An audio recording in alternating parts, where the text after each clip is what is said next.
Dahmar.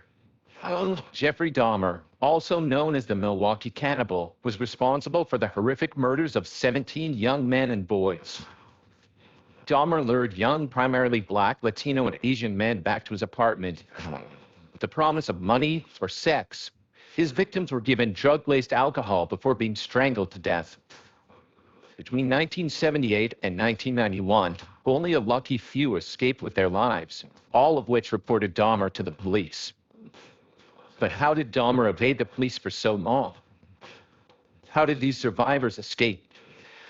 And did the police really return a victim back to Dahmer? Oh, what a child. He wasn't a child, he was an adult. One, don't accept the drink. In 1988, Ronald Flowers woke up in the hospital with ligature marks around his neck and his underwear inside out. The last thing he could remember was drinking coffee served by Dahmer before falling to the ground. Earlier, Flowers was dancing the night away at Club 219. When it was time to head home, Flowers' car wouldn't start, and his friends had already left. Enter the Good Samaritan Jeffrey Dahmer, who invited Flowers to his grandmother's house with the excuse of helping him with his car trouble. Once there, Flowers was drugged, quickly falling unconscious. He would have suffered the same fate as Dahmer's other victims if not for one thing: Grandma Dahmer. During Dahmer's trial, Flowers testified that if Dahmer's grandmother had not intervened, he would have been killed. After waking up in the hospital, Flowers reported the incident to the authorities. When brought in for questioning, Dahmer told police that he and Flowers had a consensual relationship. Police then told Flowers that it's his word against yours. He's going to do this again. 2, don't follow strangers home. Later that year, Jeffrey Dahmer moved into a new apartment. With the promise of money, Dahmer lured 13-year-old Somsak and Thusumphone to come inside to pose for nude photographs. Somsak was drugged and sexually abused before he could escape and miraculously make his way home. Somsak's family informed police, and Dahmer was subsequently arrested for second-degree sexual assault and enticing a minor.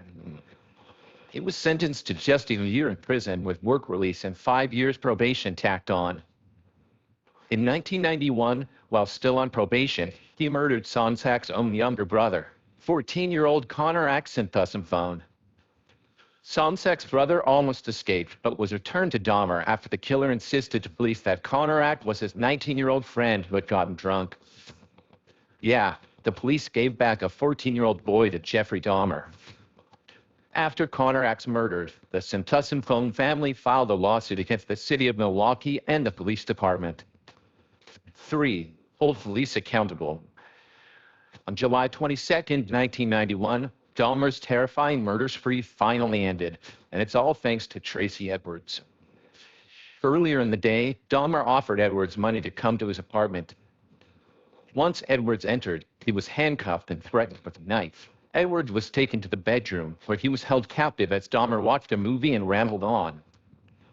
Dahmer even told Edwards that he wanted to eat his heart. Once Dahmer calmed down, Edwards hit the unsuspecting serial killer before running outside. Police found him walking in a daze, and after some convincing, Edwards led them back to the crime scene. Once inside, officers would discover the horrific extent of Dahmer's sadistic crimes. If we've learned one thing from these heroic survivors, it's that nothing could prepare a person for the sheer terror they experienced. The failure on display by law enforcement could have saved lives had they listened to these victims. Instead, because of the prejudices held by those with power, they chose not to intervene. Thankfully, the case of Jeffrey Dahmer is closed,